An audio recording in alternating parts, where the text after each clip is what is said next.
Hello, good morning, everyone. I'm here in beautiful South Lake, sitting in his palatial home of Percy Pinto. Very good old friend, family, father figure, older brother, wise man, and a great guy. So, this vlog is called Mangalore Memories. He's from Mangalore, so I'm not going to talk for too long. I'm going to let him, sort of speak about his childhood, his family, his passions, his great memories, and we will come up to the point where he left Mangalore to for America, and then we'll make second vlog after that on his onward journey. So, without further ado, what you're seeing in the back is his backyard. This is a green egg in which you make some great barbecue and grill. He's a grill champion of South Lake, by the way. So, Percy, Well, welcome to Politically Incorrect channel of Manish Tyagi. thank you, Manish ji. But there's a lot of disclaimer here. I mean, we live in nice South Lake. I'm not a grill champion. I grill like any man in this who's expected to grill. If you're a man, you need to grill, let's say. But if you are, mastery of grilling or anything is all relevant. Uh, anyway, the Mangalore. Born to a very lower middle class family in Mangalore. By the way, he's very humble, so whatever you say, add 50% to it. That's a fact. Lower middle class family. My father he worked for a Burma shell, but he himself was like an orphan, but he had a lot of family support. And in those days, in the 50s and 60s, money was short supply. All of us know, most Indians know. And so everything was haves and have-nots, middle class, lower middle class, and we belong to lower middle class family, and which is nice. But another deep-seated issue is we were Catholics, deep faith. Everything was centered around God, church, and having a job. Women worked, mostly didn't work outside the home. My mother just recently died at the age of 92, and she never ever worked outside her home. Have Actually, we were altogether 5 kids, 2 older sisters, myself, and one younger brother and younger sister. My older sister, between my eldest and myself, she died in 1967 at the age of 15. That was a tragic accident where I was also about to get drowned, but got saved. But that's another story. The issue about Mangalore is, as expected, in a small place, everybody knew everybody. So one cannot, if it's a young girl, going and talking to a young boy, the information already reaches home. Reaches home. Your daughter. That's the beauty of small town India, everywhere. So the question is, and we were all we had our head in the mud. So as a result, we were not open for new ideas and things like that. But having said that, Mangalore is definitely one of a city which believed in education. It has one of the best medical schools. The college I went to, the school I went to, is a Jesuit school which was started probably in the 1800s, and a lot of tradition. Tradition was very important. So sometimes tradition is very important, but it can clamp your lifestyle. It clamps your lifestyle to such an extent. It puts you into groups, haves and have-nots, educated, not educated, caste system. I remember, I never knew what's Brahmin and what's it. And my mother used to say, "You're a Brahmin, how are you talking to her?" I said, "What does that mean?" It doesn't mean anything. He's a friend of mine. But so as you can make out, I was never into caste system, never into religious bigotry. Everybody is equal, and if not equal, help them to be equal. My father, uh, being sort of an orphan, got a good job, worked in Indian Railways for first 10 years of his working career. Then later on moved on to working for Burma Shell because of his ability to speak well. He was a voracious reader, and there he rose up to be running a depot where all the oils, all the fuel, recharging of airlines, and that's what he did. Poor man, the only thing he owned was a bicycle, and he would be riding from point A to point B. And but this man, even though he was an orphan, was highly respected, and he was respected because of one fundamental point. He was a man of tremendous integrity. So I have seen him act as a arbitrator. People will come within the family. As you know, in a family, if there is a dispute, they would like to get the opinion or advice of a person who is neutral, like Switzerland. I'm assuming Switzerland is still a neutral place. So my father was always, if there is a battle between two brothers, and he would be asked to come and intervene, and he has done that many times.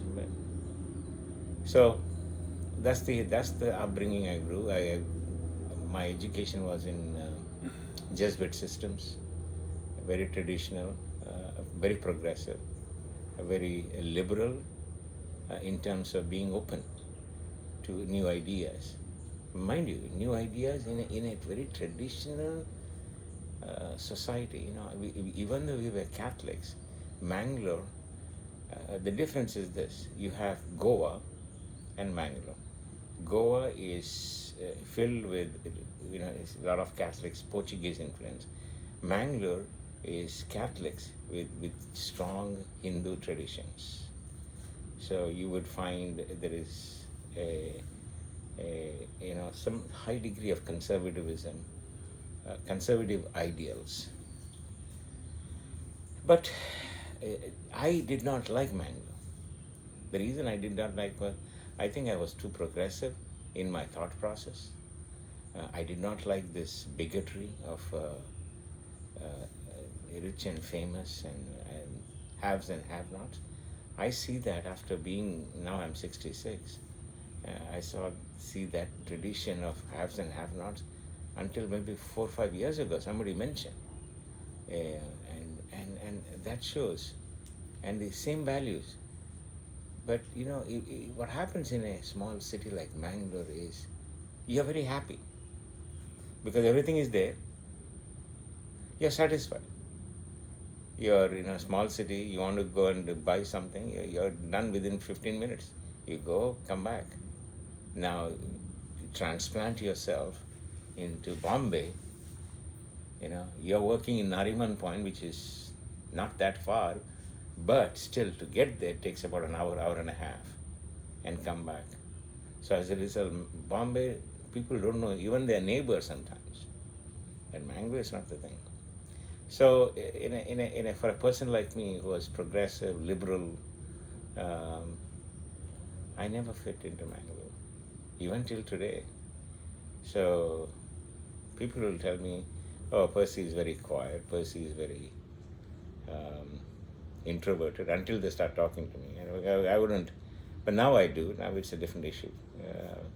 But those years, I couldn't wait to get out of Mangalore. So 1976, when I turned 21, I was out of Mangalore. And I go there, just for a few days because my mom was there. And I always felt I was an outsider, and I still do. But it has its own charm. When my mother was there, it was wonderful. I would sit with her and talk to her. Whereas my brother, we used to call him external affairs minister, because he was always outside. So as I said, my mother died at 92 just this year. It's from 2015 onwards. I've been going there almost every year and spent 2-3 months. Um, and that time I used to enjoy Mangalore because that I knew, as a part of being liberal, progressive, I'm also short-tempered. I didn't have patience. So whenever mom tried to advise me when she was younger and I was younger, I would rebel.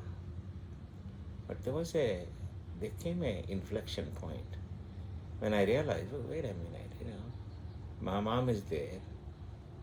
She's already probably 78 or something, or 80, 85. And what's the point of me getting angry? And from that moment onwards, we never had, she would, of course, one of the things is, being a typical Mangalore woman, she would say, hey, she didn't like about this particular niece of hers doing something, or this uncle behaving like this. I told her, how does it affect our life? It is their life. Let them do what they want. Because we embrace others' way of doing from our value point.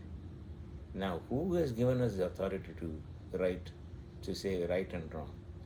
The moment we realize we ourselves are just another pawn in this world, then we should stop judging others. If somebody is doing something, or somebody is behaving in a mean manner, God knows. But that type of wisdom came maybe at the age of late 50s or early 60s for me. And after that, I would just enjoy talking to my mother, sit down and talk.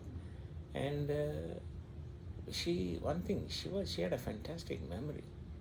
Suddenly she would talk about, this thing happened that many years ago. And for some reason I have what is called regressed my memory, or repressed my memory. I don't remember my childhood, because they deep down didn't like Mangalore at some point of time. So Mangalore as a small town, small city, has its own charm, but it is not a place I feel that is my home. On the contrary, you go to Bombay, I feel alive. I feel alive because it's a place. Bombay is an extremely progressive place. It's a great place for liberals, great place for conservatives, because you can live in your own cocoon and lead life. But the vibrancy of Bombay, I call it Bombay because I grew up in Bombay, not Mumbai. But that's fundamental issues. Having said that, when I was there this time, when I went for my mother's funeral, I realized, a lot of people don't know anything about Mangalore. I don't know whether you guys watch this show called Mirzapur.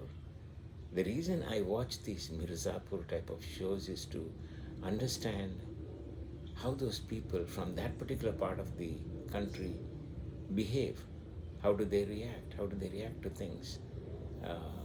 So Mangalore has its own charm. Mangalore has its own idiosyncrasies. Some of the behavior patterns you may not like it.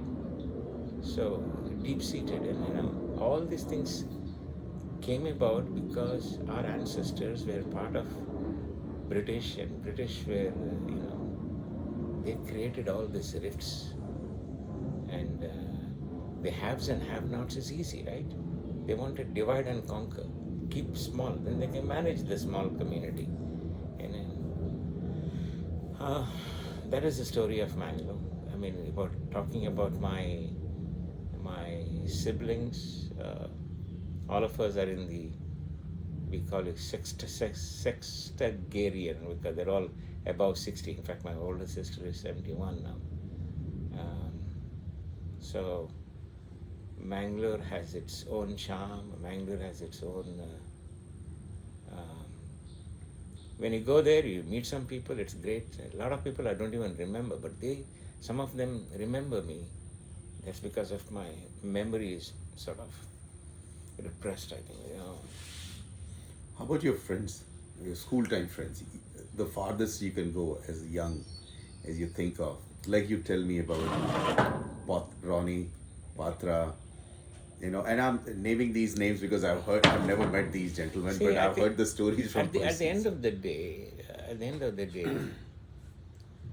you realize that when you come to the age of, let's say, 50 plus, that you take a stock of your life, and you realize, who are your real friends, and if I'll be surprised, and in fact, if you say you have more than 5 friends, I would consider you're an outlier. I mean, friends means the friends with whom there's an immediate connection, and there is no, you don't have to entertain him, you don't have to go out of the way. He is in his own skin, and you're in your own skin, and you're just comfortable. Yep. Okay, so I I have had some friends, but only one friend, Ronnie, came into my life maybe at the age of maybe 17, 18. But it remained with me. And Ronnie come from a very humble background. I would say maybe economically less, uh, less, what is it called? Favorable Less conditions. favorable conditions. But he's a great guy. But all of us who come from that, lower middle class or lower background, I mean, we are all economically challenging environments. That's the right? point I'm saying. Right. See, the problem, all of us who grew up in the probably Struggling Indian era, struggling Indian 50 era. to 85. I call it prior to 1990. Yes. 1990. Pre 1990. Pre 1990. Childhood was the same for all. Yeah, I call it, and it is in the economic terms, it's a shortage economy. Yeah. Everything was shortage, and I have a feeling our government created it without really not knowing, without really not. They knowing. just didn't know how to create wealth. Yeah. Let's put it. For example, a classic example is Punjab. Punjab realized they wanted to be,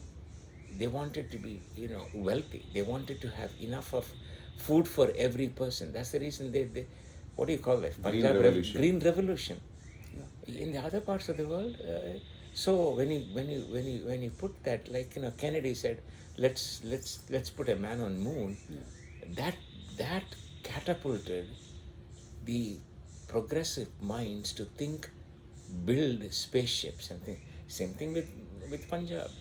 That catapulted for them to say, how do we do, instead of having just the bullock cart, and let's get the tractors, let's get the right type of equipment to till the soil, make it more fertile and grow. So let me ask you a question. And once again, I've never seen a coffee estate in my life, but I've heard stories from you. Like, what is this whole coffee estate culture in Mangalore, which is so intertwined and interconnected? And I know you have some family background in it, so. I don't know the genesis of coffee estate being grown in Mangalore. So Mangalore has a region called Chikmagalur. I think I don't know. Geographically, I think they are northwest or something. Slightly interior from Mangalore is a coastal town. Places like Chikmagalur, Balehannur, Koppa, these places, very fertile land. Now, Britishers who came, they were the ones who who brought in coffee plants. They put in coffee, they grew coffee. So they became planters. Now, if you look at the colonized living of Mangalore, of Britishers, it's the same thing in Africa, same thing in Wherever they, South yeah. America, wherever they are. So there they grew coffee, and but these Britishers needed able-bodied people to work in the estates. They wanted able-bodied managers to manage the estate when they flew to London or wherever. So they found the most important thing they wanted was an English-speaking person to be with them. So Christians, Catholics, or even certain places, Gaudas, or if you go to Tamil Nadu, there's some Nadars and Naidus and who could speak English, and sometimes either they were educated, Or they learned. or they learned, or they had broken English. They became intermediaries. Intermediate, and they became what they called as writers. So the writers are to write a employee labor number one, Daily journals. daily journal, Accounting. and all that. So the writers were mostly Catholics. Catholics or Christians or Gaudas or who were close Whoever to knew English. who knew English. So when 1947 came about, when the Britishers had to leave, they handed over the estates to the person who felt most Close to them. close to or capable, things like that. I've heard stories in Chennai, in Madras, or Tamil Nadu, major companies, CPA firms, or companies which some companies which did few things were given to people, some Tamil Nadu people. They acquired wealth. All of a sudden, Because they became legal hires. legal heirs of these entities, and coffee plantation is one of them. But having said that, these writers, for example, my grandfather at one time was the richest Catholic in Mangalore. He had probably, in today's wealth, I think I did the math recently. I don't quote me. That's I could okay. be wrong. I could be some 30 crores.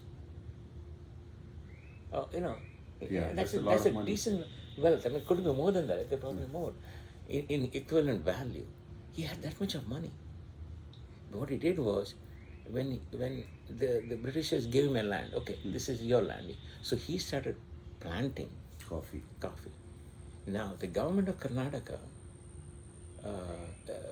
for 50 years, but maybe in Till the 2000 or something. 2000, gave land. Each person was given 5 acres. So some families are smart enough to say, the father got land, the mother got a land, Everybody. so they would have 50, 30, 40 acres lands. Now my father, my grandfather had hundreds, 1,000 acres. But he developed it. Young man, hardworking, and he had, at the age of 48, when he was about to enjoy that benefit, he got a heart attack and died. So then came the importance of education, importance of discipline in So family. did the land went to his sons and daughters then? Went to his wife. Went to his My wife was completely ill-educated, Which was true about most of the and power came to her. And there are many people, as you know, Who could manipulate. when this money comes, they will go and hanger-ons. She was, even till today, she's through lavish parties. Lavish.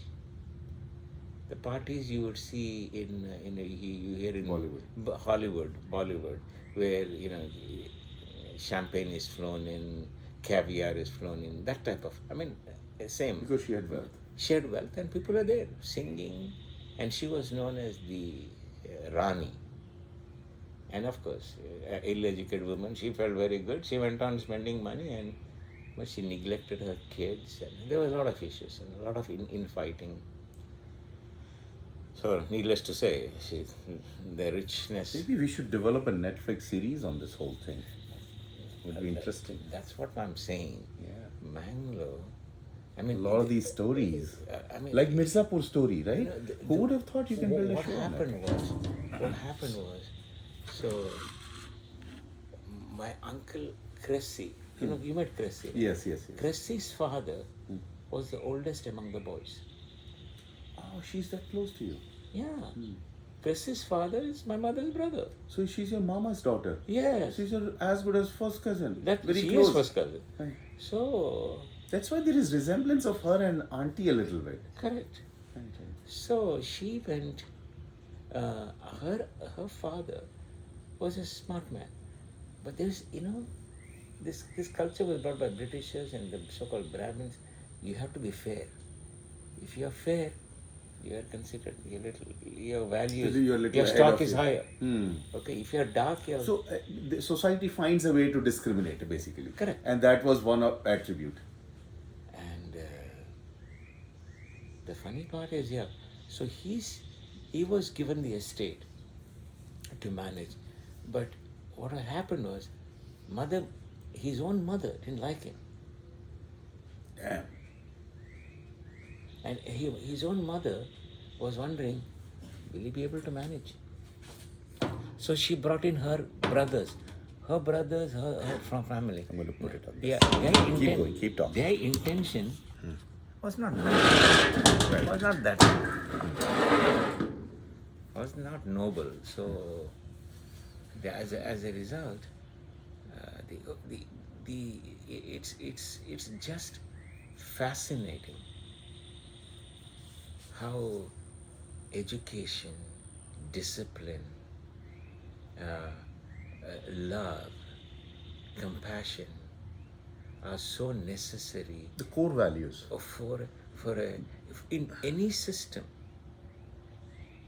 Yes. Even in a company, if you don't have, as a boss, you don't have a compassion. The North Star, if it's not there. Correct. True north. True North, if not there. And what I see in Mangalore, wealth was given to many Catholics because they inherited, and they didn't know how to work for it. And they squandered it. But did they build a platform for next generation to be educated at least? Yes, some of them did. And they must be doing well, those families. Extremely well. Either they are there or here, doesn't matter. No, a classic story is my father's side. His cousins had a small estate. They are now The wealthiest, Wealthiest. or most progressed. most progressive. So education transcends geographical boundaries, religious boundaries. And the Wealth boundaries. either patriarch or the matriarch has to have the vision, Of education. education, and what is to really progress. What are the key ingredients? Discipline, education, progressive thought, hard work. The right integration of these attributes. These guys, my father said, they are managing estates of thousands of acres. Each of them are thousands of acres. Each acre could be minimum Few is crores. 10 lakhs.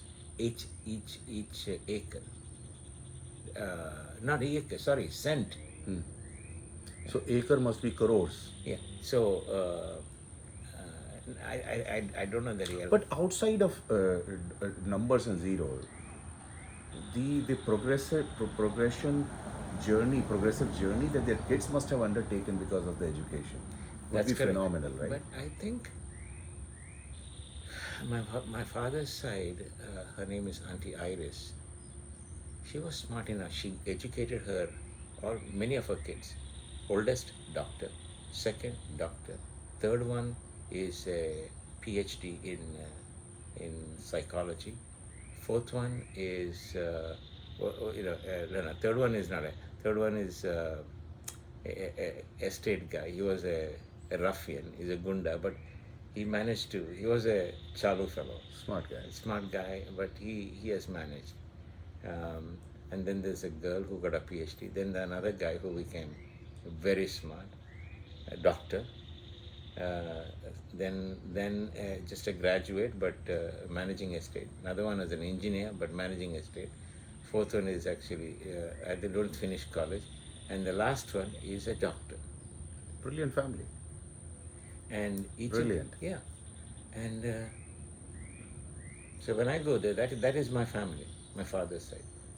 Mother's side, it was terrible. I'm in touch with Cressy. Out of Cressy, Cressy is one of 6, and one of the sisters died along with my sister. So there are 4 of them left. Out of 4 of them, I'm only close to Cressy.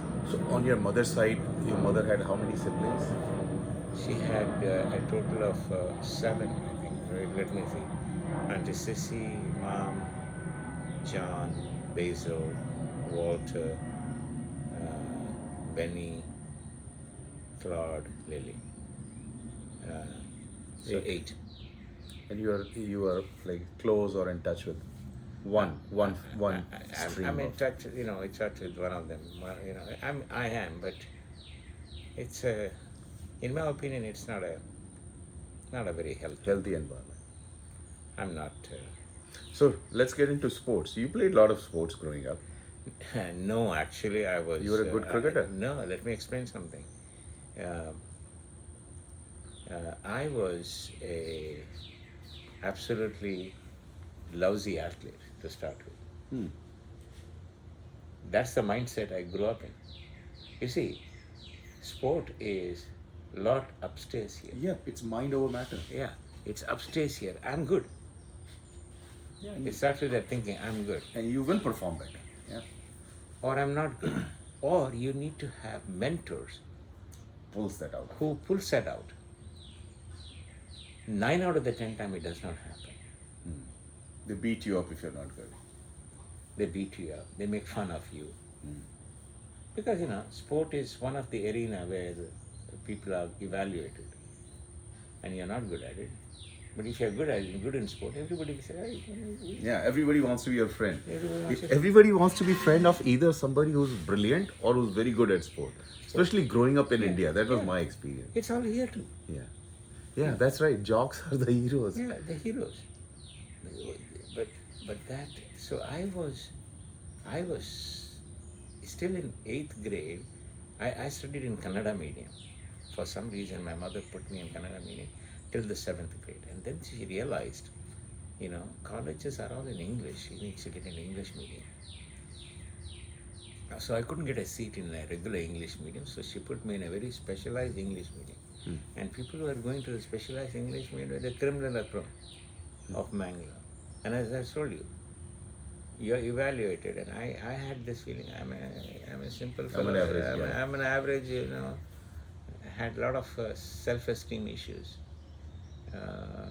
and my mother didn't help me in the process. My mother's a tough lady, but She had to run a household with 5 kids. she was not very. And her efficient. husband was traveling. Yeah. So I don't blame her.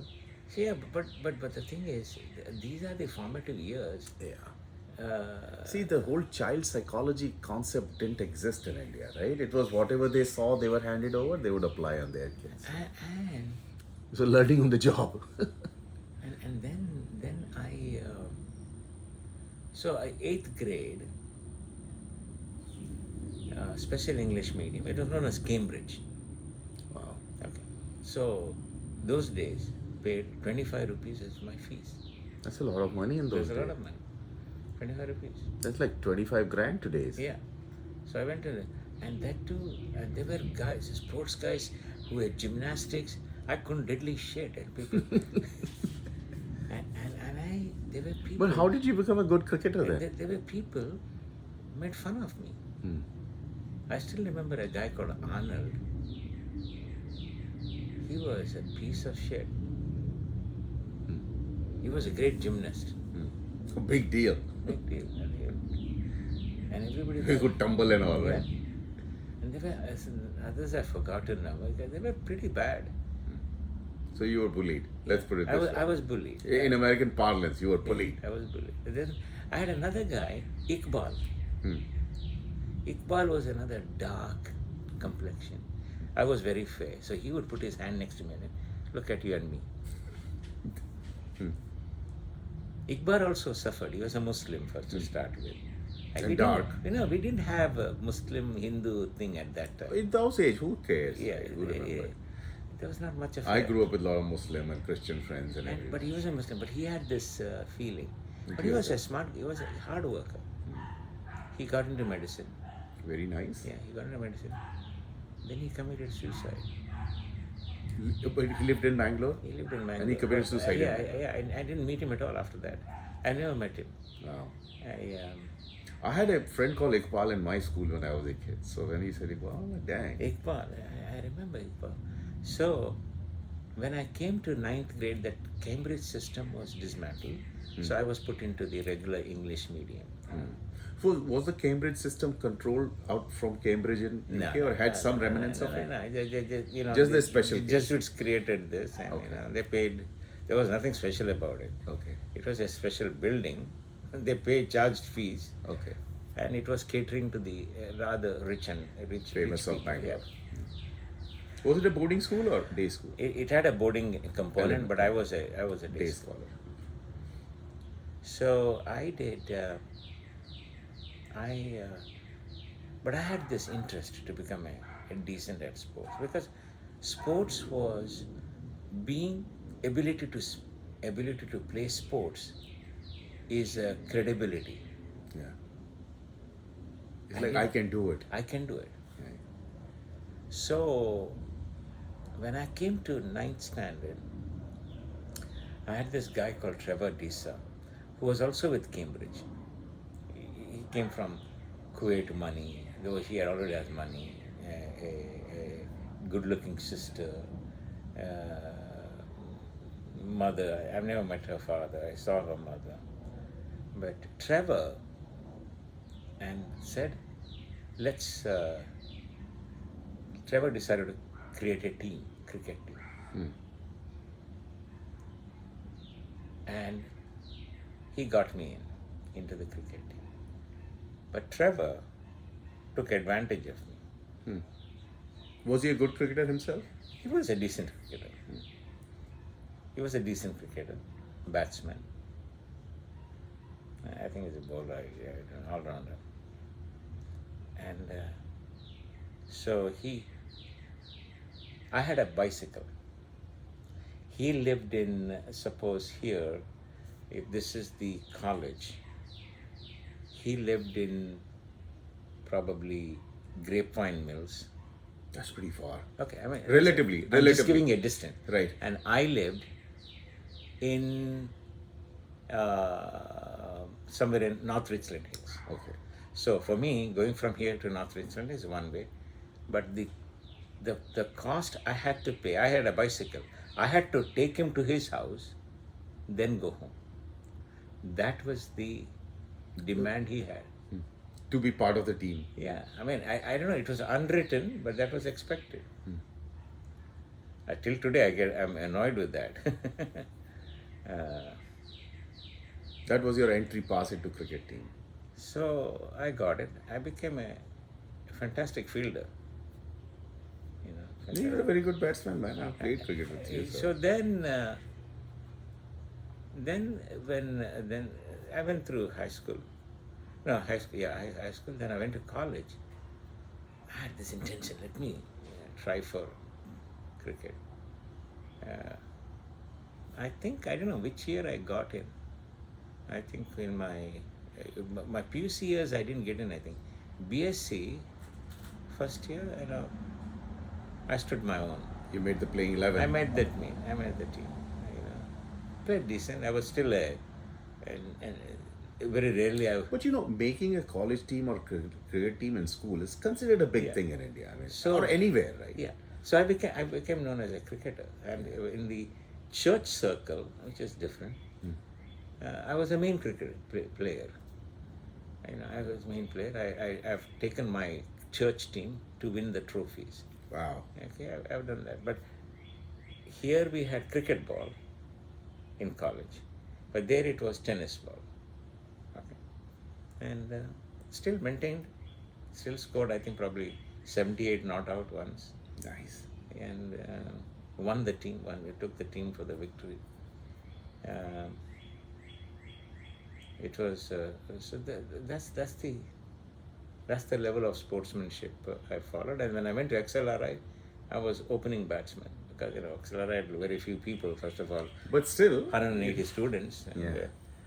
I've but taken- still to crack the team, no matter what circle you are in, right? When you again do something, yeah. and So